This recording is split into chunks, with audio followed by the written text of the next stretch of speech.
శివాలయాలన్నింటిలోకి శివాగమంలో అత్యంత శ్రేష్టమైన శివాలయం. ఉత్తర క్షణంలో మీరు దర్శనం చేస్తే కోరికలను ఈడేర్చగలిగినటువంటి శివాలయం. దాన్ని మించి ఇంకొక శివాలయం ఉందని చెప్పడం సాధ్యం కాని శివాలయం పశ్చిమాభిముఖమైన శివాలయం.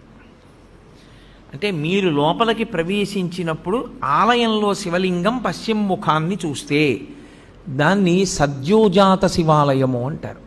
అది సద్యోజాత ముఖంతో చూస్తోంది. అది శివాగమంలో అన్ని శివాలయాల్లోకి శక్తివంతమైన శివాలయం అదే. ఈశ్వరుడు తూర్పుకి ఒక ముఖంతో చూస్తాడు, దాన్ని తత్పురుష ముఖము అంటారు. ఇప్పుడు ఇక్కడ ఉండే శివాలయంలో ఉండే శివలింగం తూర్పుని చూస్తోంది.